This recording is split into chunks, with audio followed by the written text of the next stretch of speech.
আসল শিল্পীদের সবে সম্মান দেন নভাপু, কিন্তু বাথরুম সিঙ্গারদেরকেও সম্মান দিবেন না। তাদের সম্মান দিতে গেলে দেখা যাবে বাংলাদেশে 16 কোটি মানুষই শিল্পী হয়ে গেছে। চুপ থাক তুই, গান গাওয়ার মুডটাই নষ্ট করে দিছিস। তন্নি হো হো করে হেসে উঠল। আমি একবার ওর দিকে তাকিয়ে ক্রু দৃষ্টি নিক্ষেপ করে আবার আকাশের দিকে তাকালাম। মেয়েটা আমার মান সম্মানের পুরো ফালুদা বানিয়ে দিল। কোথায় যেচে গিয়েছিলাম ওকে জ্বালাতে, সেখানে আমি অপমানিত হয়ে এলাম। আমার এই হেরে গলার উজ্জ্বল প্রতিভা মিশ্রিত কণ্ঠকে কেউ মূল্যায়ন করে না। যেদিন আমি সুপার সিঙ্গার হয়ে যাব, সেদিন সবাইকে দেখিয়ে দিব। কিন্তু আমাকে সুপার বাথরুম সিঙ্গার পুরস্কারটা দেবে কে? এটাও তো ভাববার বিষয়। না, এই পৃথিবীতে আর্টিস্টদের কোনো গুরুত্বই দেওয়া হয় না। আমি আজই মঙ্গল গ্রহে পাড়ি দিব। আসসালামু আলাইকুম বড় আপু। কলেজ গেট দিয়ে আমি তন্নি শারমিন ঢুকতেই রনক আমাকে দেখে বিশাল বড় একটা সালাম দিল। আমি ভিলেন স্টাইলে একটা হাসি দিয়ে সালামের উত্তর নিলাম। ওয়ালাইকুম আসসালাম ছোট ভাই। তা খবর কি, দিনকাল কেমন চলে? আলহামদুলিল্লাহ ভালো। আমি আশেপাশে তাকিয়ে দেখলাম কোনো মানুষ নেই, তাও রনক মহাশয় এত জোরে সালাম দিয়েছে। মানুষ থাকলে এতক্ষণ সে লেজ গুটিয়ে পালাতো, আমার ধারে কাছেও তাকে দেখা যেত না। তার সাঙ্গপাঙ্গরা মুখে তালা মেরে দাঁড়িয়ে আছে, এক একটার মুখের ভাবভঙ্গি এমন যে কেউ তাদের মুখে কুলুপ এঁটে দিয়েছে। আজকাল রনক ও তন্নির মধ্যে বেশ ভাব দেখতে পাচ্ছি। দুজন দুজনের সামনাসামনি হলেই মিষ্টি হাসি দেয়, সাথে চোখের ইশারায় কথাবার্তাও হয়। লক্ষণ বেশ সুবিধার ঠেকে না আমার। মন বলছে এদের মধ্যে কোনো চক্কর চলছে।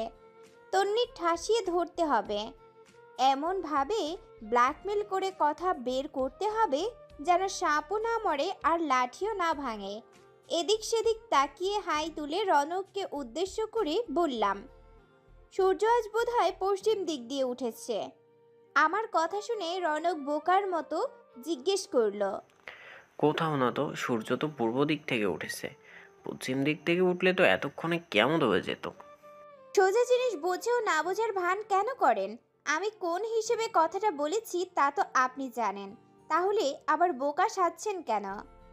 আমি কিঞ্চিত বিরক্তির সহিত রৌনককে কথাগুলো বললাম। রৌনক মাথা চুলকাতে চুলকাতে তন্নির দিকে তাকিয়ে চোখের ইশারা করলো। তন্নিও চোখের ইশারায় কি জানি বুঝালো। ওদের কথা ওরাই বুঝলো, মাঝখানে আমি বেকুবের মতো তাকিয়ে রইলাম। শারমিন তো সেই কখন থেকে হাঁ করে তাকিয়ে আছে, বেচারি আমাদের কারোর কথার কিছুই বুঝতে পারছে না। আমি কপাল কুঁচকে জিজ্ঞেস করলাম, কি হচ্ছে এখানে? তন্নি ইতস্তত গলায় বলল, কই কিছু না তো। আমি তো দেখলাম কিছু হচ্ছে, আই কন্ট্যাক্টেও দেখলাম। তার দুজনের চোখে চোখে কি কথা হলো? ভাবসাব তো আমার ভালো ঠেকছে না। কি চলছে দুজনের মধ্যে? রনক কিছুটা চমকে বলল, কি আর চলবে, আমি তো শুধু ওর দিকে কি আর চলবে, আমি তো শুধু ওর দিকে তাকালাম, তাতে কি দোষ হয়ে গেল? শুধু তাকালে দোষ হতো না, কিন্তু চোখে চোখে তথ্য আদান প্রদান হয়েছে তাই দোষ হয়েছে। রনক মৃদু স্বরে আমাদের বলল, তেমন কিছু না, এই চল তোর আসছে। আসছি কথাটা তন্নির দিকে তাকিয়ে বলে দ্রুত প্রস্থান করলো। শব্দটা উচ্চারণ করার সময় যে রৌনকের দুই ঠোঁটের মাঝখানে এক চিলতি হাসি ফুটে উঠেছিল, তা অন্য কেউ খেয়াল না করলেও আমার জহুরি চোখের আড়াল হয়নি। যে জিনিসটা আমার সন্দেহ হবে, আমি সেটা জহুরির তীক্ষ্ণ চোখে লক্ষ্য করি, তাই তেমন কিছু নজর এড়ায় না। তন্নি দ্রুত পায়ে সামনে চলতে চলতে বলল, আমার ক্লাসে দেরি হয়ে যাচ্ছে, আমি গেলাম। তন্নি যে সাইড কাটিয়ে চলে গেল তা ভালো করে বুঝে ফেলেছি, কিন্তু ওকে তো আমি পরে জোকের মতো জেকে ধরব, কিন্তু এখন কিছুই বলবো না। শারমিন অসহায় মুখে আমার দিকে তাকিয়ে জিজ্ঞেস করলো, আমাকে কি বলবি একটু, আগে এখানে কি হলো? আমি তো তোদের কথার কিছুই বুঝলাম না। রৌনক তোকে সালাম দিল, তোকে আপু বললো, তুই ওকে ছোট ভাই বললি। তন্নির এভাবে চলে যাওয়া কিছুই মাথায় ঢুকছে না আমার। আচ্ছা তোকে প্রথম থেকে সব খুলে বলি। জলদি বল। শারমিনকে প্রথম থেকে সব খুলে বললাম। সব কথা শুনে শারমিন চোখ দুটো রসগোল্লা করে বলল, তুই একা এত কিছু করে ফেলেছিস? হ্যাঁ, আমাকে একটু জানালিও না। এই যে এখন জানালাম, বকর বকর না করে জলদি পা চালা, ক্লাসে বোধহয় স্যার চলে গেছে। দুজন দ্রুত হাঁটতে লাগলাম। হঠাৎ আমার চোখ পড়ল প্রিন্সিপালের রুমের দিকে। আমাদের ক্লাসে যেতে হলে তার রুম ক্রস করে যেতে হয়। স্যারের রুম থেকে অ্যাশ কালারের ব্লেজার, গলায় ছাই কালার ওড়না, কালো প্যান্ট পরিহিত একটা সুদর্শন চেহারার ছেলে বের হলো। সে বারান্দায় দাঁড়িয়ে মোবাইলে কারোর সাথে কথা বলতে শুরু করলো। তাকে দেখে অলরেডি আমার পা থেমে গেছে। সারা পৃথিবী মনে হচ্ছে ঘুরছে। ছেলেটার পেছন দিকে ঘুরে তাকালেও এক সাইড আবছা বোঝা যাচ্ছে। আর সে যে আমার ভয়ানক অতীত, তাকে চিনতে তো আমার ভুল হতে পারে না। আমি এক কদমও এগুতে পারলাম না। সারা শরীর আমার ঠান্ডা হয়ে আসছে। আমার মস্তিষ্ক তখন একটা কথাই জানান দিল, তা হলো নোভা, এখান থেকে পালা, নয়তো তুই তোর অতীতের সম্মুখীন হবি, যা তোকে আবার কুড়ে কুড়ে বেঁচে থাকার অদম্য ইচ্ছেটাকে মেরে ফেলবে। আমিও মস্তিষ্কের কথায় সায় দিলাম। সে আমার দিকে ঘোরার আগেই আমি পেছন দিকে দৌড় দিলাম। পেছন থেকে শারমিন ডাকছে, এই নোভা, কি হয়েছে তোর? তুই দৌড়াচ্ছিস কেন? বলবি তো কি? ওর কথা শোনার টাইম নেই আমার। আমি ওই মানুষটার মুখোমুখি হতে চাই না, কিছুতেই চাই না। এর জন্যই তো সব ছেড়ে এখানে চলে এসেছি। কলেজের পেছন দিকে এসে হাঁপাতে লাগলাম। আরেকটু সময় সেখানে থাকলে আমি নির্ঘাত জ্ঞান হারাতাম। কিন্তু আমি কিছুতেই বুঝতে পারছি না সে এখানে কেন। আকাশ ভেঙে বৃষ্টি। আজ আমার সাথে হয়তো আকাশেরও মন খারাপ। বৃষ্টির ফোঁটাগুলো মুখ বেয়ে টপ টপ করে নিচে পড়ছে। ইচ্ছে করেই ভিজছি। বৃষ্টির সাথে চোখের পানিগুলো মিশে যাচ্ছে। সকালে তাকে দেখার পর যখন কলেজের পেছন দিকে গিয়ে হাঁপিয়ে উঠলাম, তখন সেখানেও মিনিট 10 কেঁদে বাসায় চলে এসেছি। আমি আজ কলেজে থাকলে শেষ হয়ে যেতাম। যদি তার মুখোমুখি হয়ে যাই তাহলেই সমস্যা। বাসার আসার পর নামলো ঝুম বৃষ্টি। তায়াং ভাইয়া তার বন্ধুদের নিয়ে রুমে আড্ডা দিচ্ছে। বৃষ্টির কারণে দুপুরে আজ ইলিশ খিচুড়ি রান্না হবে। খালামণির হাতের ইলিশ খিচুড়ির কোনো তুলনা হয় না। তাই আকাশে মেঘ জমলেই তায়াং ভাইয়ার আবদার সেই দিন ইলিশ খিচুড়ি রাঁধতে হবে। বাসায় আসার পর থেকে ভীষণ খারাপ লাগছিল। খালামণি কিংবা বাসার কেউ আমাকে দেখেনি। একবার তায়াং ভাইয়ার রুম অবধি গিয়েছিলাম, পর্দা সরিয়ে দেখলাম অনেক মানুষ। তাই ভাইয়াকে না ডেকেই ছাদে চলে এলাম। ইচ্ছে হলো বৃষ্টিতে ভেজার সাথে কান্না করে মনটা হালকা করি। আকাশের দিকে তাকিয়ে নিজের মনের আর্জিগুলো জানালাম। আল্লাহ, সবই তো ভুলে গিয়েছিলাম আমি। সব ভুলে নতুন করে জীবন শুরু করেছি। তবুও কেন সে আমার কাছে চলে এলো? তাকে ছাড়া ভালোই তো ছিলাম, কেন অতীত মনে করাতে সে চলে এলো? আমাকে কি তুমি শান্তিতে বাঁচতে দিবে না? যে মানুষটা আমাকে জীবনের মাঝ রাস্তায় এসে হাত ছেড়ে দিল, এত এত স্বপ্ন দেখিয়ে সব কিছু নিজে ভেঙে চুরে মিথ্যা অপবাদ দিয়ে নিজের স্বপ্ন পূরণ করতে চলে গিয়েছিল, তাকে কেন আমার চোখের সামনে আনলে? আমি কি সব ভুলে হাসি খুশিতে জীবন পার করতে পারবো না? তুমি কি জানো না, তাকে নিজের চোখের সামনে দেখলে আমি আবারও আত্মহত্যার চেষ্টা করব। একবার আত্মহত্যা করতে গিয়ে বেঁচে ফিরেছি। হাঁটু মুড়ে বসে দুই হাত ঢেকে বেশ কিছু সময় চিৎকার করে কাঁদলাম। হঠাৎ নিজের মনের ভেতর থেকে একটু সাহস উকি দিল। দুই হাত সরিয়ে চোখ মুখ শক্ত করে নিজের মনে বিড়বিড় করে বললাম, কিন্তু আমি তো এখন সেই ভুল কখনো করব না। আমি নিজের জীবনকে ভীষণ ভালোবাসি।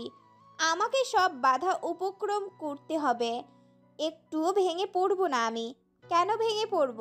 যে কিনা সবার কাছে আমাকে মিথ্যা অপবাদ দিয়ে নিজে ভালো সেজেছিল, তার জন্য কাঁদবো? একটুও কাঁদবো না। আমাকে শক্ত হতে হবে। হ্যাঁ, আমাকে ঘুরে দাঁড়াতে হবে। তাকে ভুলে আমি নতুন জীবন শুরু করতে পেরেছি। তাহলে সে আবার আমার সামনে এলে আমি কেন দুর্বল হব? একটুও হব না, একটুও না। কথাগুলো বলে আবার কান্নায় ভেঙে পড়লাম। বৃষ্টির বেগটা আগের থেকে বেড়ে গেছে। সারা শরীর ভিজে একাকার, চুল বেয়ে পানি পড়ছে। বৃষ্টির পানির সাথে আমার চোখের পানিও ধুয়ে যাচ্ছে। আমার চেয়ে এবার 9 বছরের রেকর্ড ভেঙে জ্বর আসবে, তা আমি শিওর। আসুক, আমি ইচ্ছে করে জ্বরকে দাওয়াত করেছি। তাহলে কয়েকদিন কলেজে যেতে হবে না। আর সে যদি এই কয়েকদিন কলেজে আসে তাহলে তার সাথে আমার দেখা হবে না। ছাদের ফ্লোরে জমে থাকা পানির দিকে এক দৃষ্টিতে তাকিয়ে এসব ভাবছিলাম। হঠাৎ আমার খেয়াল হলো আমার শরীরে বৃষ্টির পানি পড়ছে না। সামনে তাকিয়ে দেখলাম জমে থাকা বৃষ্টির পানিতে বৃষ্টি পড়ছে, কিন্তু আমার শরীরে বৃষ্টির পানি পড়ছে না। পেছন ঘুরে দেখলাম আমার মাথার উপর ছাতা ধরে রাখা। তাকে পা থেকে মাথা অবধি দেখার আগেই আমার চোখ পানিতে ঝাপসা হয়ে এলো। আমার মনে হলো আমি তায়াং ভাইয়াকে দেখলাম। দ্রুত উঠে তায়াং ভাইয়াকে শক্ত করে জড়িয়ে ধরে হাউমাউ করে কেঁদে উঠলাম। তায়াং ভাইয়া, আমার অনেক খারাপ লাগছে। জানিস, আজ ও আমাদের কলেজে এসেছিল। ওকে দেখে আমার সারা পৃথিবী থমকে গিয়েছিল। আমি ওকে চোখের সামনে সহ্য করতে পারছিলাম না। তায়াং ভাইয়া, আমার সাথে এমন কেন হলো রে? আমি তো ওকে সত্যি ভালোবেসেছিলাম। তাহলে ও কেন আমায় ঠকালো? আমার সাথে এত সূক্ষ্ম অভিনয় কেন করলো? তুই না সবসময় বলতি মেয়েরা অভিনয় করে, তাহলে আজ কেন আমি হেরে গেলাম? তবে কথাটা তুই ভুল বলিসনি। হ্যাঁ, মেয়েরা অভিনয় করে, যেমন আমি সব ভুলে হাসি খুশি থাকার অভিনয় করি। সবাইকে মাতিয়ে রেখে দেখাই আমি ভালো আছি।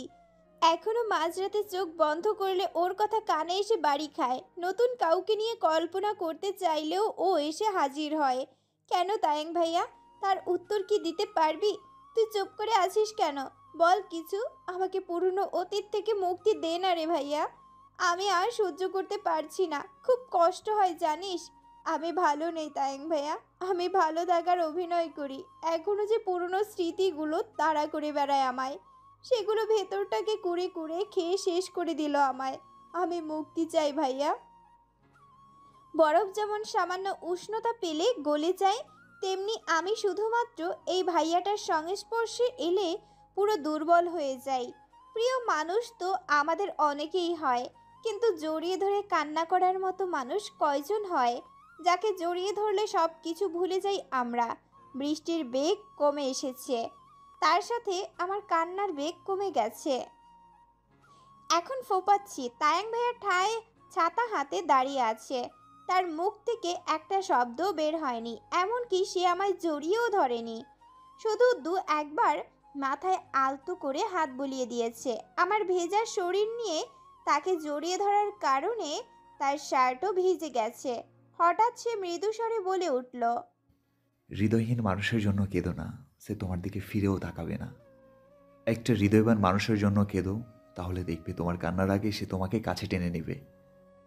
কণ্ঠ শুনে আমি ছিটকে দূরে সরে গেলাম। এটা তো তায়াং ভাইয়ের কণ্ঠ নয়। অবাক চোখে তাকিয়ে দেখি আমার সামনে এনাজ ছাতা মাথায় দাঁড়িয়ে আছে। আমি এতক্ষণ তাহলে তায়াং ভাইয়া ভেবে তাকেই জড়িয়ে ধরেছিলাম। মাঝে মাঝে তায়াং ভাইয়া ও এনাজ দুজনেই একরকম শার্ট প্যান্ট পরে।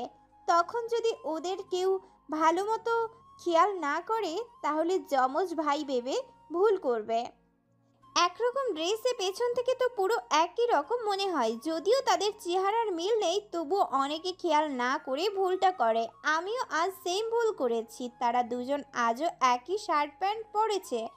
আমি চেহারা না দেখে, বডি দেখে তায়াং ভাইয়া ভেবে তাকে জড়িয়ে ধরেছি। তাছাড়া কত কিছু বলে দিয়েছি। আমি দ্রুত চোখ মুখ মুছে দৌড়ে সিঁড়ি বেয়ে নিচে নেমে গেলাম। পেছনে তাকানোর মতো অবস্থায় আমি নেই। বিকেলের পরন্ত আলোটা জানালা দিয়ে ঢুকে হাতছানি দিচ্ছে। দুপুরে কোনো রকম খেয়ে ঘুমিয়ে পড়েছিলাম। এখন উঠে ওয়াশরুম থেকে চোখ মুখে পানি দিয়ে রুমে ঢুকলাম। চোখ আমার ফুলে লাল হয়ে আছে। আজ ইচ্ছে মতো কান্না করেছি। কান্না করা ও বৃষ্টিতে ভেজার দরুন মাথা ব্যথা উঠে গেছে। এখন শুধু জ্বর বাবাজির আসার অপেক্ষা। কান্না করায় মনটা অনেক হালকা হয়েছে, সাথে মেজাজটাও অনেক ফুরফুরে। টাওয়াল দিয়ে মুখ মুছতে মুছতে ড্রেসিং টেবিলের সামনে আসতেই চোখ পড়ল লাল রাঙা একটা কাগজের উপর, যেটা কফির মগের সাথে চাপা দেওয়া আটকে রাখা হয়েছে যাতে উড়ে যেতে না পারে। আশেপাশে তাকিয়ে কারো অস্তিত্ব খুঁজে পেলাম না। কফির মগটা সরিয়ে কাগজটা হাতে নিলাম। ডিয়ার মাই লাভ, আমি কোনোদিনই জানতে চাইবো না তোমার অতীতে কে ছিল। ওসবে আমার কোনো মাথা ব্যথা নেই। আমার কাছে তুমি বেশি গুরুত্বপূর্ণ। তোমার কুমারিত্ব পরীক্ষা করে দেখার জন্য আমি বসে নেই। তোমার শরীরে কারো গন্ধ লেগে আছে কিনা এটা শুকে দেখার বিন্দুমাত্র ইচ্ছা আমার নেই। শুধু তোমাকে বলবো, যদি তোমার কখনো খুব কাঁদতে ইচ্ছা হয়, প্লিজ আমাকে জড়িয়ে ধরে শার্ট ভিজিয়ে কেঁদো। তোমার চোখে কখনো রাজ্যের ঘুম নেমে আসলে আমার বুকে মাথা রেখে একটু ঘুমিও। ভর দুপুরে একাকিত্ব বোধ করলে আমাকে একটু ডেকো। আমাকে ভালো টালো না বাসলেও চলবে, শুধু তুমি ভালো থেকো। তোমার অভিমানের পালা শেষ হলে আমাকে পাশে ডেকো। বেশি কিছু চাই না, শুধু তোমার পাশের বালিশে আমার একটু জায়গা দিও, যেন চোখ খুলে তোমার মায়াভরা মুখটা দেখতে পারি আর তোমার ওই মায়াবী চোখ পাকানোটা উপভোগ করতে পারি। তবে একটা কথা, অতীত, বর্তমান আর ভবিষ্যতে অনেকগুলো অপশনের মধ্যে আমি একটা অপশন হয়ে থাকবো এমনটা চাই না। আমি চাই তোমার জীবনে একটাই অপশন থাকবে, আর সেটা শুধুমাত্র আমি। হ্যাঁ, শুধুই আমি। সব ভুলে আমাকে আপন করে নাও। প্রমিস করছি, তোমার অতীত যতই বিষাক্ত হোক না কেন, আমি কখনো মনে আসতেই দিব না। ইতি তোমার ভালোবাসার কাঙ্গাল। লেখাগুলো পড়তে গিয়ে আনমনেই ঠোঁটের কোণে হাসি ফুটে উঠল। আমার এনাজকে ভীষণ সন্দেহ হচ্ছে। আমার মনে হয় এই চিরকুটগুলো এনাজি দিচ্ছে, কিন্তু প্রমাণ ছাড়া তো আন্দাজে ঢিল মারতে পারি না। এখন শুধু প্রমাণ পেয়ে হাতে নাতে ধরতে পারলেই হলো। চিরকুটটা আগেরগুলোর সাথে টেবিলের ড্রয়ারে রেখে খাটে বসে কফির মগে চুমুক দিলাম। নোভাপু, এই ওষুধ দুটো খেয়ে নাও, তায়াং ভাইয়া পাঠিয়েছে, তুমি না খেলে বলছে বকবে। তন্নি এক গ্লাস পানি ও দুটো ট্যাবলেট নিয়ে রুমের ভেতরে ঢুকলো। বাইরে এখনো বৃষ্টি নেই, তবে আকাশ গুড়ুম গুড়ুম শব্দ করছে, সাথে ঠান্ডা বাতাস বইছে। আমার প্রচুর শীত করছে। কফিটা জলদি শেষ করে কাঁথা মুড়ি দিয়ে জুবুথুবু হয়ে বসলাম। তন্নি আমার দিকে ঔষধ বাড়িয়ে দিয়ে বলল, জলদি খেয়ে নাও, নয়তো আমাকে বকবে। বৃষ্টিতে আজ অনেক ভিজেছো, পাক্কা জ্বর আসবে। এত বড় ট্যাবলেট আমার গলা দিয়ে নামবে না। তুই জানিস না আমি ট্যাবলেট খেতে পারি না, গলায় বেজে থাকে। আমি খাবো না, সর। খেতে না চাইলে জোর করে খাইয়ে দেওয়ার হুকুম আছে, নয়তো আমাকে বকে উদ্ধার করে ফেলবে। তায়াং ভাইয়া কোথায়? দুপুরে একবার এসে তোমাকে দেখে গেছে, তুমি তখন ঘুমাচ্ছিলে, তাই ডাক দেয়নি। নাও, ওষুধগুলো খেয়ে নাও। আমি খাবো না, প্লিজ তন্নি, জোর করিস না। কোনো কথা শুনছি না। তন্নি জোর করে ঔষধ দুটো খাইয়ে দিল। আমি আরও 2 গ্লাস পানি ঢক ঢক করে শেষ করলাম। তারপরেও মনে হচ্ছে গলায় ঔষধ বেজে আছে। কাঁথা মুড়ি দিয়ে বারান্দায় গিয়ে দাঁড়ালাম। ঠান্ডা বাতাস ততটা গায়ে না লাগলেও শীত করছে। পাশের বারান্দার দিকে তাকিয়ে তন্নিকে জিজ্ঞেস করলাম, ইফাত সিফাত কোথায় রে? কয়েকদিন ধরে ওদের দুজনকে যে দেখছি না। আমার ভালোবাসা ও ছোট দেবরটাকে আজকাল দেখি না। ইস, কত ভালোবাসা, একদম বাইয়া ছাইয়া পড়তাছে। তা তুমি কি তোমার ভালোবাসাটাকে মিস করছো নাকি? আরে ধুর, যা জিজ্ঞেস করেছি তার উত্তর দে। ওরা দুজন ওদের নানা বাড়ি গিয়েছিল, আজ সকালে তো ফিরেও এসেছে। তন্নির কথা শেষ হতেই ইফাতদের বারান্দার দরজাটা খট করে খুলে গেল। এদিক সেদিক তাকিয়ে পা টিপে টিপে ইফাত আমাদের বারান্দার রেলিংয়ের সামনে এসে দাঁড়ালো। আমি চোখ ছোট ছোট করে ওর কার্যকলাপ পর্যবেক্ষণ করছি। হুট করে আমাকে দেখে চমকে উঠল। আমি কাঁথা মুড়ি দিয়ে ছিলাম বলে বেচারা বোধহয় আমাকে খেয়াল করতে পারেনি। বউ তুমি? পিচ্চি, আমাকে বউ বলে ডাকবি না, আমি তোর বড় বোন। আরেকবার বউ বললে থাপড়াইয়া তোরে অজ্ঞান করবো, তারপর তোর কিডনি বেচে দিব। পারবা না, তুমিও তো আমারে ভালোবাসো। এই যে আমার জন্য বারান্দায় দাঁড়িয়ে অপেক্ষা করছো। তোর ভালোবাসা ছুটাইতাছি, বারান্দা দেখে সাহস বেড়ে গেছে। দাঁড়া, আমি আসতেছি। এই নাও তোমার এটা। সেদিনের মতো করে ছোট একটা কাগজ মুড়িয়ে ছুঁড়ে মেরে রুমের ভেতর দৌড় দিল। যাওয়ার আগে ঠোঁট দুটো চোখা করে আমাকে কিস দেখালো, সাথে 2 চোখ মেরে দিল। এক চোখ মারতে পারে না বেচারা, এক চোখ মারতে গেলে ওর 2 চোখ বন্ধ হয়ে যায়। আমার চোখ দুটো এখন শুধু কোটর থেকে বের হয়ে যাওয়ার উপক্রম। মোড়ানো কাগজটা খুললাম, আজও 101টা বানান ভুল হওয়া চিঠি দিয়েছে। বউ, এই কয়দিন তোমারে আমি অনেক মিস করছি জানো। আমি নানা বাড়ি থাকলেও আমার মনটা ছিল তোমার কাছে। ঘুমানোর লেগে চোখ বন্ধ করলেও তোমার মুখটা ভাইসা উঠতো বারবার, শুধু তোমারে দেখার জন্য। তোমারে ছাড়া আমার দিন যাইতেছিল না। বাসায় থাকলে তো খারাপ লাগছিল। আজকে বাসায় আইসা তোমারে দেখার পর আমার সব কিছু ভালো লাগা শুরু করছে। আমি তোমারে সত্যি ভালোবাসি কিন্তু তুমি বোঝো না, এটি তোমারই ফাঁদ। আহা কি ভালোবাসা! সবাই এখন আমাকে চিঠি দিতে ব্যস্ত। একজনকে তো হাতে নাতে ধরতে পারতেছি না, আরেকজন আমার বিরহে পাগল হয়ে যাচ্ছে। অবশ্য এটা সত্যি, আমি চিঠি পড়তে আমি এখন কোমায় আছি। কোমা থেকে ফিরে আসলে বাকিটুকু বলবো নি। কিন্তু রাতে কাঁপুনি দিয়ে যে জ্বর এলো তা তো সবাই ভয় পেয়ে গেল। তায়াং ভাইয়া তো পাগল প্রায়। রাতে গিয়েই ফার্মেসি থেকে ঔষধ নিয়ে এসেছে, তারপরেও আমার জ্বর কমার নাম নেই। সাথে বমি ও মাথা ঘোরানো তো আছেই। খালামণি তন্নি সবার ভয়ে মুখ শুকিয়ে গেছে। দুটো কম্বল মুড়ি দিয়ে ঠকঠক করে কাঁপছি। আশেপাশের কোনো দিকে হুঁশ নেই। 3বার বমি করা হয়ে গেছে। শরীর জ্বরে পুড়ে যাচ্ছে। ভাইয়া জোর করে ঔষধ খাইয়ে দিয়েছিল, সেগুলো বমি করে ফেলে দিয়েছি। এখন যে আমাকে নিয়ে তারা ঢের টেনশনে আছে তা আমি জানি।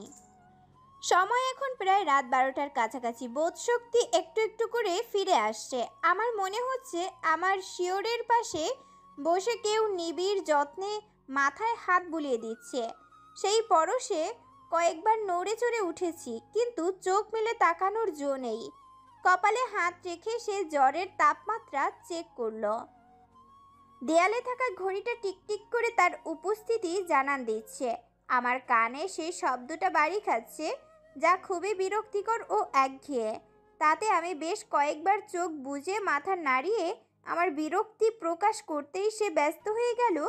আমার এক হাত তার হাতের মুঠোয় নিয়ে ব্যস্ত ভঙ্গিতে জিজ্ঞেস করলো, তোমার কি অনেক খারাপ লাগছে টিডি পোকা? বমি করবে আবার? কি হয়েছে বলো আমায়। খারাপ লাগছে অনেক? বড় করে এক নিঃশ্বাস ছেড়ে না চাইতেও চোখ খুললাম। মলিন চোখে পাশ ফিরে তার দিকে তাকালাম। এনজিও সংস্থার চোখেও আমি অসহায়ত্ব দেখতে পেলাম। কিরকম নিঃস্বার্থভাবে সে আকুতি প্রকাশ পাচ্ছে, যার মধ্যে নেই কোনো অভিনয় কিংবা লোক দেখানো। আমি কোনো রকম দম ছেড়ে তাকে বললাম, আমি উঠবো।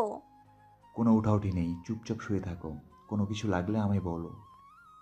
মাথা নাড়িয়ে বুঝালাম কিছু লাগবে না। তার পরনে কোট প্যান্ট দেখে কিছুটা অবাক হলাম।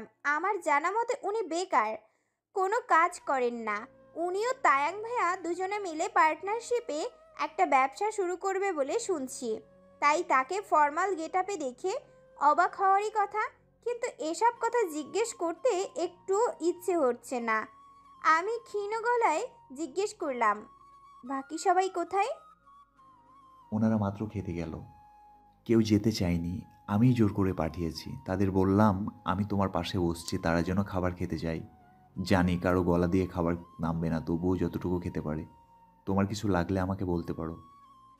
কিছু লাগবে না। শরীর এখন কেমন লাগছে? ভালো না, সারা শরীর পুড়ে যাচ্ছে। মনে হচ্ছে কেউ গায়ে আগুন লাগিয়ে দিয়েছে, আর মাথাটা ঘুরছে। কি দরকার ছিল বৃষ্টিতে ভেজার? তুমি ইচ্ছে করে অশোকের দাওয়াত করে আনলে। আমি মলিন হেসে তার দিকে তাকালাম। আজও তার অগোছালো চুলগুলো চোখের একপাশে পড়ে আছে। খুব ইচ্ছে করছিল সেগুলো সরিয়ে দিতে, কিন্তু সেটা করার ন্যূনতম শক্তিটুকুও আমার শরীরে এখন নেই। থাকলে অবশ্যই ইচ্ছেটা আজ পূরণ করতাম। তাকে খুব অগোছালো ও এলোমেলো লাগছিল।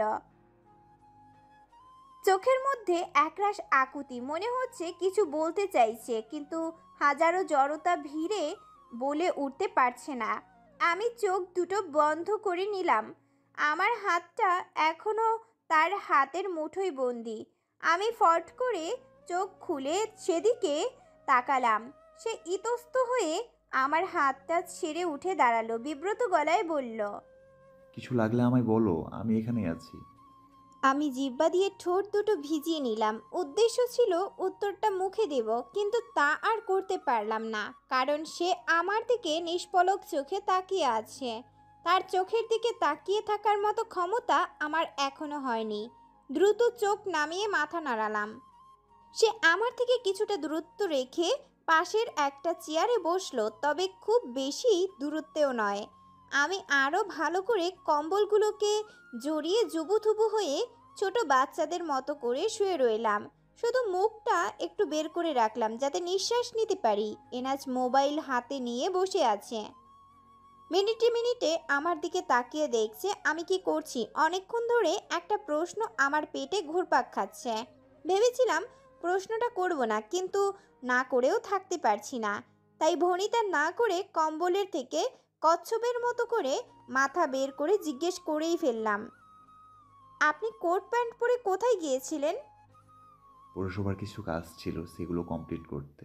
পৌরসভার কাজের সাথে কোট প্যান্টের কি সম্পর্ক তা আমি বুঝলাম না। লাইটের আলোটা চোখে বিচ্ছে, তাই কম্বলটা টেনে চোখের উপর দিয়ে দিলাম। বেশ কিছু সময় পর এনাজ আমার সামনে বসে আরও এক হাত তার দুই মুঠোর মধ্যে নিয়ে নিচু স্বরে আমাকে ডাকলো, টিটি পোকা, এই টিটি পোকা, হুম। কিছু খাবে? হুম। না খেলে তো আরও বেশি খারাপ লাগবে। উঠে অল্প একটু কিছু খেয়ে নাও, আমি খাইয়ে দিই। হুম। অল্প করে খেয়ে নেবে, না খেয়ে থাকলে আরও বেশি খারাপ লাগবে। বমি করতে করতে মুখ তেতা হয়ে গেছে। এখন কিছু ভালো লাগবে না, আমাকে খাওয়ার জন্য জোর করেন না প্লিজ। ভালো লাগছে না বলেই তো খেতে বলছি। প্লিজ কথা বললেন না, আমার কথা বলতে ইচ্ছে করছে না, একটু চুপ করে থাকুন। এনা চুপ হয়ে গেল, আর জোর করলো না। হাত ছেড়ে পূর্বের জায়গায় গিয়ে চুপটি করে বসলো। মাথা ঘোরানোর ফলে শরীর প্রচুর দুর্বল লাগছে, কিরকম জানি বমি বমিও লাগছে। একটু পানি খেয়েছিলাম, সেগুলোও বোধহয় বের হয়ে যাবে। নোভা কি এখনো ঘুমে নাকি উঠে গেছে? খালামণি রুমে ঢুকেই এনাজের দিকে প্রশ্ন ছুড়ে দিল। তাকিয়ে দেখার মতো শক্তিও পাচ্ছি না, কিন্তু দুই কানে সবই শুনতে পাচ্ছি। এনাজ বলল, একটু আগে উঠেছিল। উঠে বসতে চাইলে আমি মানা করেছি। কত করে বললাম কিছু খেয়ে নাও, শরীর ভালো লাগবে, শুনলই না। বলে তার কিছু খেতে ইচ্ছে করছে না, আমাকে কথা বলতে নিষেধ করেছে। ওর নাকি কথা বলতে ইচ্ছে করছে না, তাই চুপচাপ ওর পাশে বসে আছি। তুমি কি কিছু খেয়েছো এনাজ? হ্যাঁ আন্টি, 9টার দিকে বন্ধুদের সাথে খাওয়া হয়ে গেছে। তায়ান খেয়েছে? তায়াংকে একটা দানাও মুখে দেওয়াতে পারলাম না। ওর কিছু ভালো লাগছে না বলে খাবেও না। পরিবারে কেউ অসুস্থ হয়ে গেলে ছেলেটা পাগল হয়ে যায়, তখন ওকে দেখে আমরাই ভয় পাই। এই বুঝি ছেলেটাও অসুখে পড়লো। নোভার আম্মু আব্বুকে খবর দিয়েছেন? প্রথমে ভেবেছিলাম ঔষধ খাওয়ালে আল্লাহর রহমতে জ্বরটা ছেড়ে যাবে, তাই ওর আম্মু আব্বুকে জানাতে চাইনি, সারা রাত টেনশন করবে। কিন্তু ওষুধ খাইয়েও তো রাখতে পারছি না, বমি করে ফেলে দিচ্ছে। শরীরের অবস্থাও বেশি ভালো না। কল করে তায়াং ওর অসুস্থতার কথা জানিয়ে দিল। এখন তো তারা টেনশনে শেষ, এত রাতে আসতেও পারবে না। কলের ওপর কল করছে। তারা কি আসবে না? ভোরের আলো ফুটতে ওর আম্মু গ্রাম থেকে রওনা দিবে। ওর আব্বু নবাবগঞ্জ আছে, সেখান থেকে চলে আসবে। এখন আল্লাহ আল্লাহ করে মেয়েটা সুস্থ হলেই চলে। আল্লাহ ভরসা, ইনশাল্লাহ নোভা সুস্থ হয়ে যাবে। তন্নি, তায়াং কোথায়? ভাইয়া এক ডাক্তারের সাথে কথা বলেছে, ড্রয়িং রুমে আছে। আচ্ছা, আমি সেদিকে যাচ্ছি। আন্টি, আপনারা একটু ওর খেয়াল রাখেন। সবাই কতটা ব্যস্ত আমাকে নিয়ে, কিন্তু আমার অসুস্থতার কারণে আমারই কোনো আফসোস নেই। ইচ্ছে করেই তো ডেকে আনলাম, তবে এতটা খারাপ অবস্থা হবে তা ভাবিনি। আব্বু খবর পেয়ে নিশ্চয়ই তাহাজ্জুদে দাঁড়িয়ে গেছে, আর আম্মু চোখ দুটো তো ভুলেও আজ বন্ধ করবে না। আমার ছোট বোন ইভাও হয়তো কাঁদতে কাঁদতে ঘুমিয়ে পড়বে। তন্নি খালামণিও চিন্তা করতে করতে আমার পাশে একসময় চোখ বন্ধ করে ঘুমিয়ে যাবে, কিন্তু তায়াং ভাইয়া 1 মিনিটের জন্য চোখ বন্ধ করবে না, তা আমার জানা আছে। সেবার যখন আত্মহত্যা করে ভাগ্যের জোরে বেঁচে গেলাম, তখন তায়াং ভাইয়া টানা 3 দিন নির্ঘুম কাটিয়েছে। আমি হসপিটালে থাকাকালীন সকল ফর্মালিটিও পূরণ করেছে। গ্রামে থাকলে আমি আরও অসুস্থ হয়ে যেতে পারি বলে তার কাছে নিয়ে এলো। আমাকে সুস্থ করে আবার স্বাভাবিক করতে পুরোদমে ভাইয়াই সাহায্য করেছে। কখনো অতীত নিয়ে একটা কথাও বলেনি, কিংবা সবার মতো শাসন করেনি, ধমকায়নি। শুধু হাত দুটো ধরে বলেছিল, তোর মতো স্ট্রং মেয়েকে দিয়ে এমনটা আশা করিনি। পরের বার যদি এমন কিছু করার চিন্তা করিস তাহলে নিজের পরিবারের কথাটা একটু ভাবিস। ওপর দিয়েও যতটা কঠিন দেখাক, ভেতরে এর থেকে বেশি নরম। আল্লাহর কাছে হাজার হাজার শুক্রিয়া আমাকে এরকম একটা বড় ভাই দেওয়ার জন্য। নোভা, এই নোভা, নোভা রে, অনেক বেশি খারাপ লাগছে বোন। মাথায় কি পানি দিব? চোখ দুটো সবেমাত্র একটু লেগেই এসেছিল তায়াং ভাইয়ার ডাকে, তাও ভেস্তে গেল। বিরক্তি মুখে কম্বল মুড়ি দিয়ে অন্য পাশে ঘুরে গেলাম। উঠে অল্প একটু খেয়ে নে, ওষুধ খেতে হবে তো। খাবো না, ডিস্টার্ব করিস না। অল্প একটু খেয়ে ওষুধটা খেয়ে নে, তারপর ঘুমোস। তোকে আমরা কেউ ডিস্টার্ব করব না। তন্নিও ভাইয়ের সাথে গলা মেলালো। নোভাপু একটু কষ্ট করে খেয়ে নাও, বেশি খেতে হবে না। 2 লোকমা খাও যাতে ওষুধগুলো খেতে পারো। নোভা উঠ, আমি খাইয়ে দিব তোকে। মাত্র 2 লোকমা, একটু বেশি নয়। আর টিডি পোকা, সবাই যখন বলছে তাহলে একটু খেয়ে নাও, না খেলে সুস্থ হবে কি করে? সবার জোরাজুরিতে উঠে বসলাম। তায়াং ভাইয়া ভাতের প্লেট নিয়ে আমার পাশে বসে আছে। এনাজ ডানে বসেছে আর ভাইয়া বামে। তন্নি দূরের চেহারে বসে ঘুমে ঢুলছে, তবুও চোখ টেনে জেগে থাকার চেষ্টা করছে। আমি নিচু স্বরে জিজ্ঞেস করলাম, খালামণি কোথায়? তায়াং ভাইয়া উত্তর দেওয়ার আগেই এনাজ বলল, আন্টি তোমার আম্মুর সাথে কলে কথা বলছে। তোমার আম্মু তো পারলে এখনই চলে আসে। তায়াং ভাইয়া ভাত মাখিয়ে মুখের সামনে ধরে বলল। নে হা কর। আমি ভাইয়ার দিকে অসহায় দৃষ্টিতে তাকিয়ে বললাম, ভেবেছিলাম সবার জোরাজুরিতে একটু খেয়ে নেব, কিন্তু নাকে মাছের গন্ধ পেতেই ভেতর থেকে সব কিছু উল্টে পাল্টে আসতে লাগলো। আমি দ্রুত তায়াং ভাইয়ার হাত এক হাতে সরিয়ে আরেক হাতে মুখ চেপে ধরলাম, কিন্তু শেষ রক্ষা হলো না। পেটে যতটুকু ছিল তার সব বের হয়ে গেল। বমি করতে করতে অস্থির হয়ে গেছি।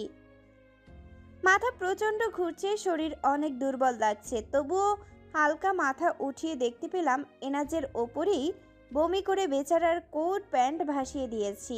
অপরাধী চোখে তার দিকে তাকিয়ে দেখতে পেলাম তায়াং ভাইয়ার মতো সেও আমাকে নিয়ে ব্যস্ত আছে। তার নতুন কোট প্যান্টের যে 12টা বাজিয়ে দিয়েছি তাতেও তার কোনো ভ্রুক্ষেপ নেই। ধীরে ধীরে মনে হচ্ছে শরীরের শক্তিগুলো নিঃশেষ হয়ে যাচ্ছে। চোখে মুখে অন্ধকার দেখছি। জ্ঞান হারানোর আগে শুধু এতটুকু মনে আছে যে হালকার ওপর মাথাটা এনাজের কাঁধে হেলিয়ে দিলাম। তারপর কিছু জানি না। চোখ খুলতেই নিজেকে হসপিটালের বেডে আবিষ্কার করলাম। সারা মাথা ভার হয়ে আছে, হাত নাড়াবার শক্তিও নেই। তাকিয়ে দেখি হাতে ক্যানোলা লাগানো স্যালাইন চলছে। শরীরটা প্রচুর দুর্বল। আমাকে নড়তে দেখে পাশ থেকে কেউ বলে উঠল, এখন কেমন লাগছে নোভা? মলিন চোখে তাকিয়ে দেখি আম্মু শুকনো মুখে আমার দিকে তাকিয়ে আছে। স্মিত হেসে ক্ষীণ গলায় বললাম, একটু ভালো, তবে মাথাটা ভার হয়ে আছে, শরীরে শক্তি পাচ্ছি না। আল্লাহ ভরসা, সব ঠিক হয়ে যাবে। তোমরা কখন এলে? ভোর 6টার বাস ধরে ইভাকে নিয়ে চলে এলাম। আব্বু আসেনি? তোর আব্বু তো আমাদের আগেই চলে এসেছে। ইভা আব্বু কোথায়? বাইরে আছে। বাকি সবাই কোথায়?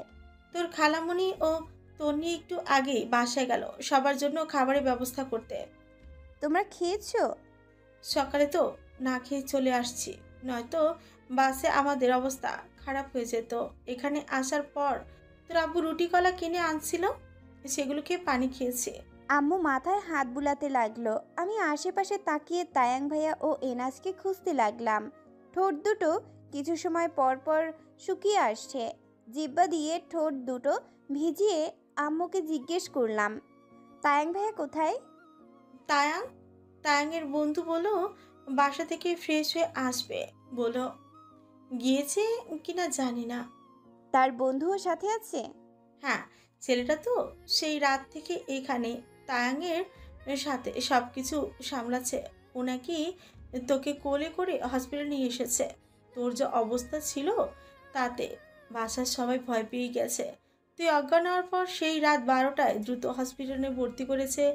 তারপর থেকে সব কিছু তো ছেলে দুটোই সামনে নিচ্ছে।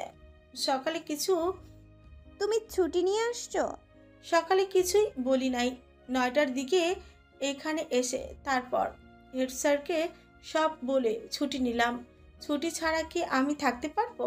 রাতে যখন তায়াং তোর খবর দিল তখন থেকে টেনশনে শেষ। আমি কতক্ষণে আসবো সেই চিন্তায় ছিলাম। আম্মু একটু পানি দিবা, বড্ড তৃষ্ণা পেয়েছে। আম্মু বর্ষা থেকে উঠে জলদি করে পানির বোতল থেকে এক গ্লাস পানি ঢেলে আমাকে খাইয়ে দিল। গ্লাসটা যথাস্থানে রেখে আমার শরীরের চাদরটা আরেকটু টেনে দিল। মাথায় হাত দিয়ে জ্বর চেক করে বলল, জ্বরটা ছেড়ে গেছে, 104 ছাড়িয়ে গিয়েছিল আলহামদুলিল্লাহ। এখন জ্বর নেই। 12 ঘন্টা পর সজ্ঞানে আছিস তুই। ঘুমের ইঞ্জেকশন দিয়েছিল? তোর শরীর দুর্বল তাই ঘুম পাড়িয়ে রেখেছিল। এই 2 নাম্বার স্যালাইন চলছে, একটা শেষ হওয়ার পর এটা অর্ধেক হয়ে গেছে। কিছু খাবি? না, মুখ তিতা হয়ে আছে, কিছু ভালো লাগছে না। চুপ করে চোখ দুটো বন্ধ করলাম। যেই আমি ঘুম পাগলি, সেই আমার এখন আর শুয়ে থাকতে ভালো লাগছে না। তাছাড়া বহু সময় ঘুমিয়েছি, এখন ঘুম বাবাজি আমার চোখে ধরাও দিবে না। মৃদু স্বরে আম্মুকে ডাকলাম, আম্মু বল। একটু উঠে বসবো, এত শুয়ে থাকতে ভালো লাগছে না।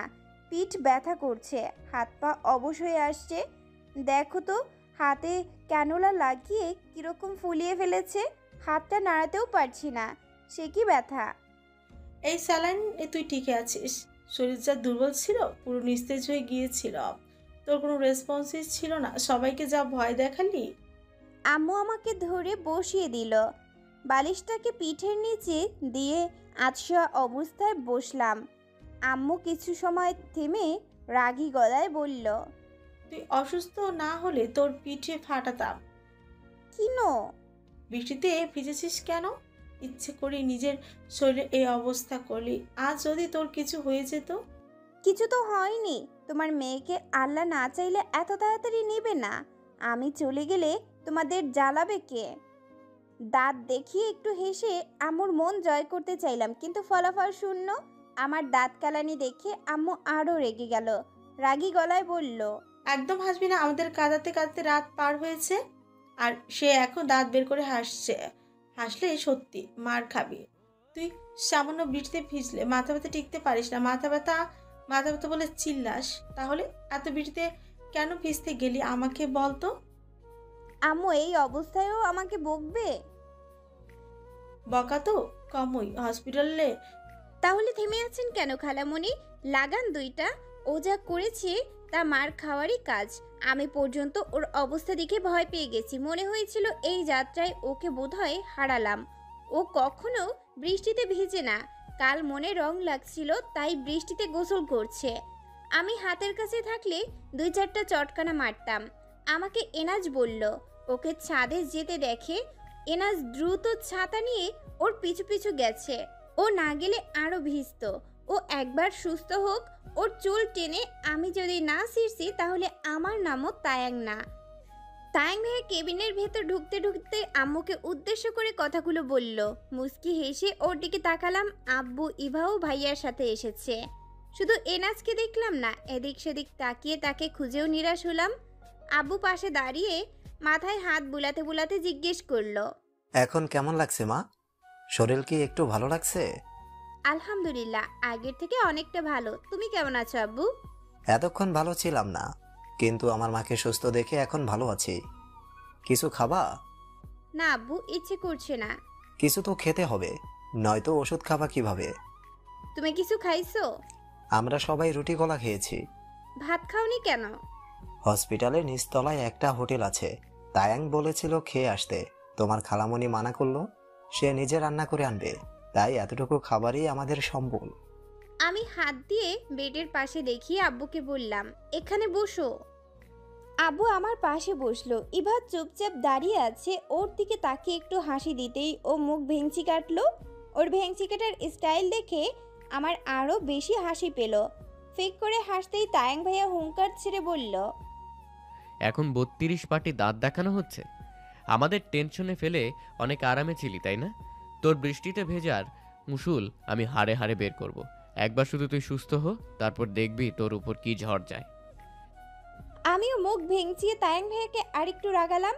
অনেকক্ষণ ধরে এনজিও সংস্থার কথা জিজ্ঞেস করার জন্য মনটা হাঁসফাঁস করছে। বেচারা সারা শরীর তো 13টা বাজিয়ে দিয়েছিলাম। রাত থেকে নাকি এখানেই, তাহলে আমার সাথে দেখা করতে কেন আসছে না? কেন জানি তাকে খুব দেখতে ইচ্ছে করছে, কিন্তু আব্বু আম্মুর সামনে তো তার কথা তায়াং ভাইয়াকে জিজ্ঞেস করতেও পারি না। পড়লাম না মুসিবতে। পাশের এক মসজিদে জোহরের আজান হচ্ছে, সবাই নিশ্চুপ হয়ে আছে। আজান শেষ হতেই আব্বু তায়াং ভাইয়াকে জিজ্ঞেস করলো, এই মসজিদের জামাত কয়টায়? 1:20 মনে হয়। নামাজে যাবেন? সেটা মিস আছে নাকি? তাহলে চলেন, আমিও বাসায় চলে যাই, আপনি নামাজে যান। নামাজ পড়বে না? হ্যাঁ পরবো তো খালু, কিন্তু জামা কাপড় ভালো না। গতকাল রাত থেকে তো শরীরের ওপর ধকল কম যায়নি, জামা কাপড়ের অবস্থাও খারাপ। বাসায় গিয়ে ফ্রেশ হয়ে বাসার পাশে মসজিদে পড়ে নেবে। আম্মু তায়াং ভাইয়াকে জিজ্ঞেস করলো, তোর সাথের বন্ধুকে যে দেখছি না তায়াং, ও কি চলে গেছে? হ্যাঁ খালামুনি, সেই রাত থেকে এখানে। আমি বললাম আমাদের বাসায় গিয়ে ফ্রেশ হয়ে গোসল করে খাবার খেয়ে নিস, জোর করে পাঠালাম, যেতে চাইছিল না। এনাজ চলে গেছে শুনে ভীষণ খারাপ লাগলো। আমার সাথে একটু দেখা করে গেলে কি এমন ক্ষতি হয়ে যেত? মনের ভেতর এক আকাশ পরিমাণ অভিমানের জন্ম নিল। পরের বার এলে একটুও কথা বলবো না। আমার সাথে দেখা না করে গেলে কেন সে? কথা নেই। আব্বু তায়াং ভাইয়াকে বলল, চলো তাহলে যাই, নয়তো আমার জামাতে মিস হয়ে যেতে পারে। খালু আপনি যান, এনাজ আবার আসবে। আম্মু তনির সাথে খাবার নিয়ে আসবে, ও আসলে আমি বাসায় যাব। একজন ছেলে তো এখানে থাকতে হয়। সবাই একসাথে চলে গেলে পরে যদি কিছু দরকার হয় তখন খালামুনি একা কি করবে? আপনি নামাজে যান, এনাজ এলে আমিও চলে যাব। বাসায় গিয়ে ফ্রেশ হয়ে একটা ঘুম দিয়ে বিকেলে আসবো। আব্বু চলে গেল। এনাজ আবার আসবে কথাটা শুনেই আমার মনে লাড্ডু ফুটলো। কালো আধারে ঢেকে থাকা মুখে এক চিলতে হাসি ফুটলো। আম্মু বলল, তায়াং, তুই এখানে আছিস? হ্যাঁ, এনাজ না আসা অবধি আমি এখানেই আছি। কিন্তু কেন খালামুনি? না, আমি একটু নামাজ পড়তাম। আচ্ছা চলো, তোমাকে নামাজ ঘর দেখিয়ে দিয়ে আসি। এখানে তো একটুখানি জায়গা, এত ছোট কেবিনে নামাজ কি করে পড়বে? কিন্তু ইভা এখানে একা থাকবে। ভেতর থেকে দরজা আটকে রাখবে, আর আমি তো শুধু যাবো আর আসবো। ততক্ষণ ইভা না হয় দরজা আটকে নোভার কাছে থাকলো। আচ্ছা চল তাহলে। তায়াং ভাইয়া আম্মুকে নিয়ে বাইরে চলে গেল। ইভা দরজা আটকে আমার সামনে এসে জড়িয়ে ধরে কান্নায় ভেঙে পড়ল। এতক্ষণ অবধি বেচারি অনেক কষ্টে কান্না আটকে রেখেছে। আমি ওর পিঠে হালকা চাপড় মেরে বললাম, আরে ধুর পাগলি, কাঁদছিস কেন? আমি তো ঠিক হয়ে গেছি। দেখ আমি আল্লাহর রহমতে কতটা সুস্থ আছি। আমি অনেক ভয় পেয়ে গেছিলাম বইনে। তায়াং ভাইয়া যখন কল করে বলল তুমি অনেক অসুস্থ, তোমাকে হসপিটালে নিয়ে যাচ্ছে, তখন আমি আম্মু পুরো পাগলের মতো অবস্থা। তুমি কেন বৃষ্টিতে ভিজতে গেছিলা? তোমার যদি কিছু হয়ে যেত আমাদের কি হতো? সেবার তো মৃত্যুর মুখ থেকে আল্লাহ তোমারে ফিরাইয়া দিল, কিন্তু এবার কিছু হলে আম্মু আব্বু আমি তো পাগল হয়ে যেতাম। আমি চুপ করে রইলাম। সবার কথার উত্তর আমার জানা থাকলেও আমি বলতে পারছি না। কি উত্তর দেব সবাইকে? আমার কি বলার মতো কিছু আছে? দরজার ঠুকঠাক শব্দ হতেই ইভা আমাকে ছেড়ে উঠে দাঁড়ালো। দ্রুত গতিতে চোখ মুছে দরজা খুলে দিল। তায়াং ভাই ভেতরে ঢুকতে না ঢুকতেই তার মোবাইলে কল এলো। ইভাকে আমার দিকে খেয়াল রাখতে বলে দ্রুত পায়ে বাইরে চলে গেল। ইভা আমাকে বলল, বইনে ওয়াশরুমে যাব, তাছাড়া নামাজও তো পড়তে হবে। তখন আম্মু গেল, তার সাথে গেলি না কেন? সবাই চলে গেলে তোমার কাছে থাকবে কে, তাই যাইনি। আচ্ছা তায়াং ভাইয়া এসে নিক, ভাইয়ের সাথে যাস। আচ্ছা। কিছু সময় পর এনাজ ও তায়াং ভাইয়া দুজনে টিফিন বাটি নিয়ে ভেতরে ঢুকলো। এনাজের মুখ চোখ লাল হয়ে ফুলে আছে। সারা রাত না ঘুমানোর কারণে বেচারাকে অনেকটা মলিন দেখাচ্ছে। আমি তার দিক থেকে চোখ ফিরিয়ে চোখ বন্ধ করে শুয়ে রইলাম। ইভা তায়াং ভাইয়াকে বলল, ভাইয়া ওয়াশরুমে যাব। ওয়াশরুমে যাবি? হুম। চল আমার সাথে, তায়াং ভাইয়া এনাজকে উদ্দেশ্য করে বলল, এনাস তুই একটু খেয়াল রাখিস, কেবিনেই থাকিস, কোথাও যাস না। আচ্ছা তোরা যা, আমি থাকতে তোর এত টেনশন করতে হবে না। জানি, তবু ভাইয়ের কর্তব্য পালন করলাম। কথাটা বলে ভাইয়া হাসতে হাসতে ইভাকে নিয়ে বাইরে চলে গেল। পুরো কেবিনে আমি ও এনাজ ছাড়া অন্য কেউ নেই। এই কথাটা মনে হতেই বুকের ভেতরটা ঢিপঢিপ করতে লাগলো। চোখ বন্ধ করে চুপচাপ শুয়ে রইলাম, একটু নড়ছিও না, যার কারণে এনাজ হয়তো ভাবলো আমি ঘুমিয়ে আছি। নিঃশব্দে আমার মাথার কাছটায় বসে নিবিড় যত্নে চুলে হাত বুলাতে লাগলো। কিছু সময় পর সে আমার কপালে আলতো করে ঠোঁট ছোঁয়াতে আমি পুরো শকড। ফট করে চোখ দুটো খুলে ফেললাম, কিন্তু এ কি, আমার গালে পানির ফোঁটা পড়লো মনে হলো। তাহলে কি এনাজ কাঁদছে? আমি অসুস্থ বলে সে কান্না করছে? আচ্ছা, সে কি আমায় ভালোবাসে? আমার মনে হয় বাসে, নয়তো আমার কষ্টে সে কেন কষ্ট পাবে? আর একটু খেয়ে নে, নয়তো শরীর খারাপ করবে তো। সুস্থ হতে হলে ঠিকমতো খাবার খেতে হবে। মাত্র এক বাটি স্যুপ শেষ করতে পারবি না, আরেকবার নাক সিটকালে থাপ্পড় খাবি। তোর নাকে গন্ধ লাগে বলে ডিমও দেয়নি। গত 2 দিন ধরে আমার ওপর দিয়ে খাবারের অত্যাচার যাচ্ছে। একটা খেতে না চাইলে আরেকটা, সেটাও খেতে না চাইলে অন্যটা। আম্মু আমাকে বোধহয় খাইয়ে খাইয়ে আবারও অসুস্থ করে দিবে। 2 দিন হসপিটালে থেকে আজই রিলিজ পেয়েছি। আব্বু গতকাল নবাবগঞ্জ তার কাজে ফিরে গেছে, কিন্তু আম্মু ছুটি নিয়ে রয়েছে, বিকেলে চলে যাবে। আগামীকাল থেকে আবার স্কুলে গিয়ে ক্লাস করাতে হবে। তাই যাওয়ার আগে আমাকে খাইয়ে খাইয়ে কুমড়ো পটাশ বানানোর চিন্তায় আছে। তার সাথে যোগ দিয়েছে তায়াং ভাইয়া, তন্নি ও খালামণি। একটু আগে হসপিটাল থেকে সকালের খাবার খেয়ে বাসায় এসেছি। এসে বিছানায় বসতে না বসতেই আম্মু স্যুপ নিয়ে হাজির। এখন সেগুলো গুটিয়ে গুটিয়ে আমাকে খাওয়াচ্ছে। আম্মু আরেক চামচ স্যুপ আমার দিকে বাড়িয়ে দিতেই আমি চোখ, কপাল, নাক কুঁচকে এক হাতে মুখ চেপে ধরে বললাম, আম্মু আর খাবো না, সরাও এগুলো, আমার বমি বমি লাগছে। তারপরেও যদি জোর করে খাও তাহলে পেটে যা আছে তাও বের হয়ে যাবে। বমি এলেও খাবি, সব যদি বের হয়ে যায় তাহলে আবার খাবো। তুই খাবার নিয়ে যে কতটা অনিয়ম করিস তা আমার থেকে ভালো অন্য কেউ জানি না।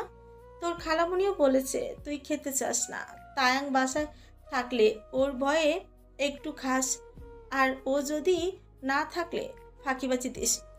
আম্মু প্লিজ, আর না, বমি আসবে। আসুক বমি, বমি আসলে বমি করে দিবি, তবুও পুরোটা তোর খেতে হবে। কে ঔষধ খাবি? আমি তো আজ চলে যাব। যাওয়ার আগে যতক্ষণ থাকবো ততক্ষণ তোকে খাওয়ার উপরেই রাখবো।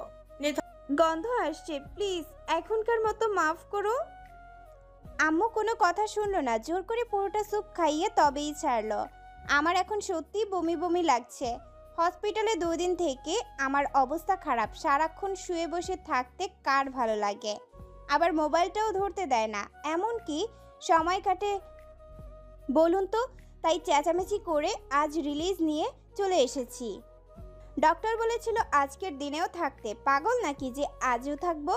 আজকে থাকলে আমি সুস্থ হওয়ার বদলে আরও অসুস্থ হয়ে যেতাম। ভালো লাগে না, বাসায় চলো, ভালো লাগে না, বাসায় চলো বলে গান শুরু করছিলাম। অবশেষে আমার গানে বিরক্ত হয়ে হসপিটাল থেকে রিলিজ নিয়ে বাসায় চলে আসতে বাধ্য হয়েছে সবাই। গতকাল তায়াং ভাইয়ার অনেক বন্ধু এসেও দেখা করে গেছে। ইমরান হাশমি ভাইয়া, রায়হান ভাইয়া, শাহিদ ভাইয়া, আরও অনেক। প্রত্যেকে গাদা গাদা করে ফল নিয়ে এসেছে। এনাজও এক গাদা ফল কিনে তার এক বন্ধুকে দিয়ে গতকাল হসপিটালে পাঠিয়ে দিয়েছিল। এখন আমাকে সেগুলো খাইয়ে গুলুমুলু বানিয়ে ফেলবে। কি কষ্ট করে ডায়েট করে 3 কেজি কমিয়েছিলাম, এবার বোধহয় 9 কেজি বেড়ে যাব। ফলগুলো শেষ করতো। ফলের কথা ভাবতে না ভাবতেই আম্মু 1 প্লেট ভর্তি বাহারি ফল কেটে এনে মুখের সামনে হাজির। এখন আমার অবস্থা জ্ঞান হারাবো। শুকনো মুখে একবার আম্মুর দিকে তাকালাম, আরেকবার প্লেটের দিকে। তখনই রুমে তায়াং ভাইয়া ও তার বন্ধু তাওহিদ ভাইয়ার প্রবেশ। তাওহিদ ভাইয়া আম্মুকে সালাম দিয়ে কুশলাদি জিজ্ঞেস করলো, আসসালামু আলাইকুম আন্টি, কেমন আছেন? আলহামদুলিল্লাহ ভালো। তোমাকে তো চিনলাম না। আন্টি আমি তাওহিদ, তায়াং এর বন্ধু। ও আচ্ছা, তা ভালো আছো? জি আলহামদুলিল্লাহ, আপনাদের দোয়ায় ভালো আছি। কি দাঁড়িয়ে আছো কেন? বসো। বসছি আন্টি, আপনি ব্যস্ত হেন না। তায়াং ভাইয়া আমার পাশে বসে আম্মুকে জিজ্ঞেস করলো, কি হয়েছে খালামুনি? দেখো না, ফলগুলো কেটে এনেছি বলে আমার দিকে কিভাবে তাকাচ্ছে। আমি ওর সুস্থতার জন্য মরিয়া হয়ে যাচ্ছে, আর ও আমার দিকে চোখ পাকিয়ে তাকায়। কত কষ্ট করে এক বাটি স্যুপ খাইয়ে দিলাম, এখন আবার তোর আম্মু ফলগুলো কেটে দিয়ে বললো ওকে খাওয়াতে। আমি তাই নিয়ে এলাম। ও ভালো কথার মানুষ নয়। ওকে ভালো করে কিছু বলে কখনো কোনো কিছু করবে না। ধমক আর মারের উপর রাখবেন, তাহলে দেখবেন নোভা ঠিক। আমি নাক কুচকে হাসির মতো ঠোঁট করে বিরক্তি মাখা চাহনিতে তায়াং ভাইয়ের দিকে তাকালাম, যার মানে হলো দিন তোর একা যাবে না, আমারও দিন আসবে, তখন সব কিছু উসুল করব। তাওহিদ ভাইয়ের হাতেও মনে হচ্ছে ফলের স্তূপ। ভাইয়া তার হাতের ফলগুলো আম্মুর হাতে ধরিয়ে দিয়ে আমার সামনের চেয়ারে বসলো। আম্মু কিছুটা ইতস্ত হয়ে তাওহিদ ভাইয়াকে বলল, এসবের কি দরকার ছিল? ও তো কিছু খেতেই চায় না, ওর খাবার খেতেই যা কষ্ট লাগে। বোন অসুস্থ, ভাই ওকে দেখতে আসবো, আর কিছু আনবো না, তা কি মানায় বলুন? অসুস্থ বোনের জন্য তো কিছু নিয়ে আসতেই হয়। এখন এসব ফলমূল আর রোগের হাত থেকে বাঁচায় না, বরং এগুলো খেলে মানুষ অসুস্থ হয়ে যায়। ফল ব্যবসায়ীরা যে পরিমাণে ফরমালিন মেশায় তাতে সুস্থ হওয়ার বদলে অসুস্থ মানুষ আরও অসুস্থ হয়ে যায়। টাকা দিয়ে এই বিষ না খাওয়াই ভালো। তা ভুল বলেননি আন্টি।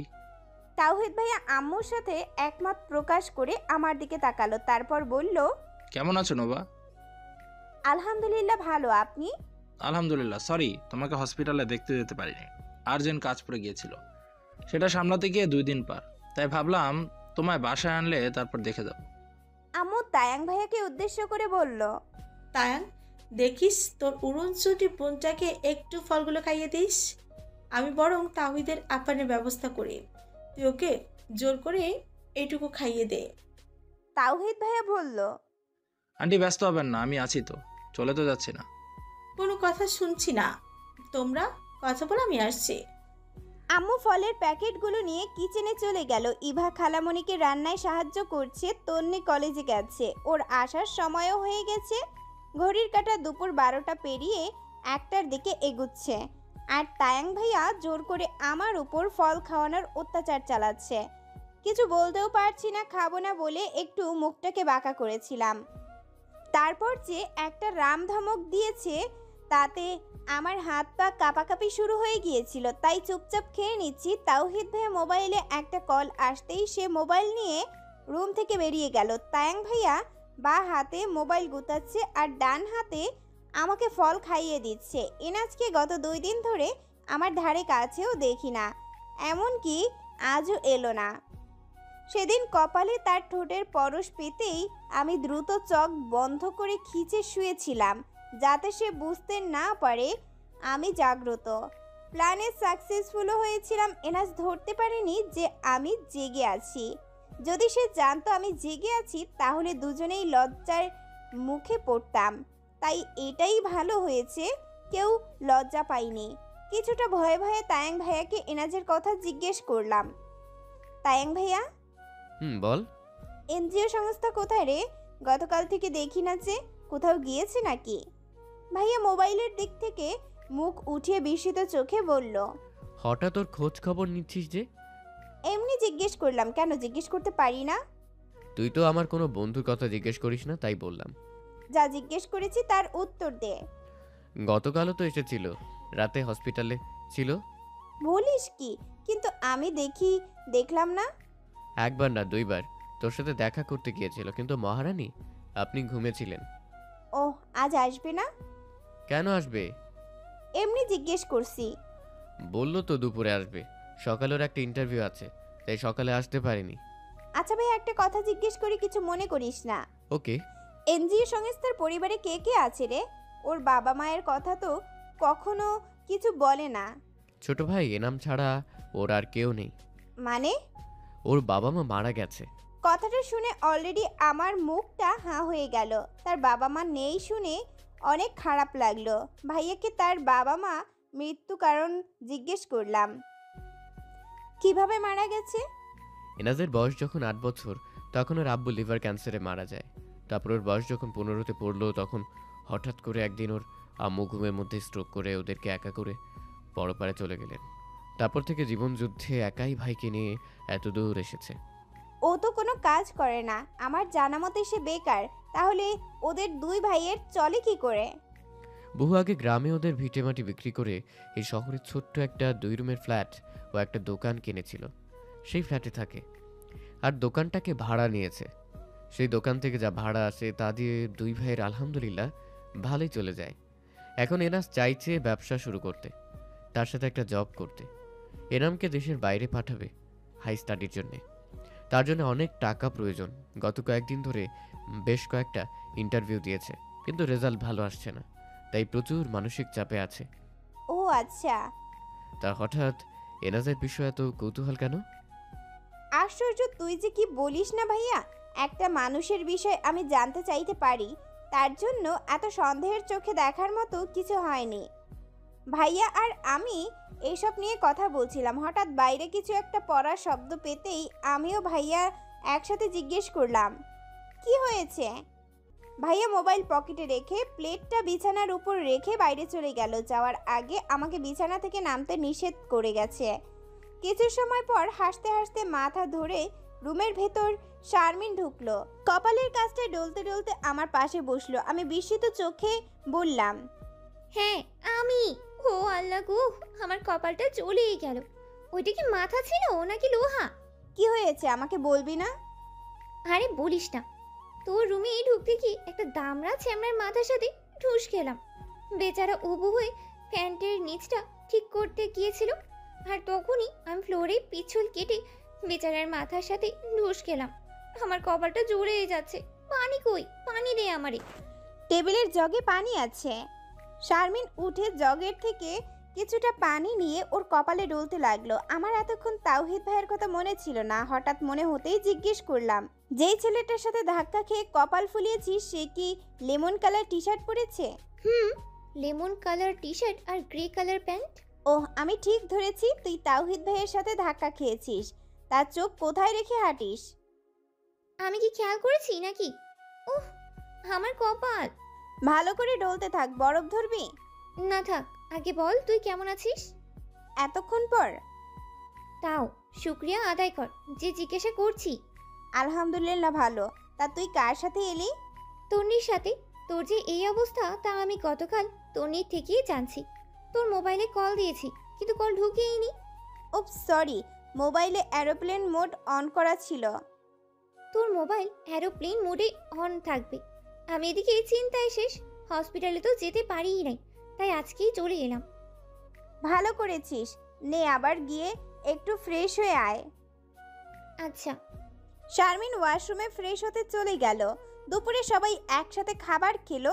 আমার তো রুম থেকে বের হওয়া নিষেধ, তাই আমি রুমেই বসেছিলাম। আম্মু একটু আগেই দিয়ে গেছে। শারমিনকে জোর করে রেখে দিয়েছি, দুপুরে না খেয়ে ওকে কেউ যেতেই দিবে না। বিকেল অবধি রাখার জন্য ওর আম্মুকে কল দিয়ে পারমিশন নিয়ে নিছি। শারমিন আসার পর থেকে তাওহিদ ভাইয়ের হাবভাব আমার ভালো ঠেকছে না।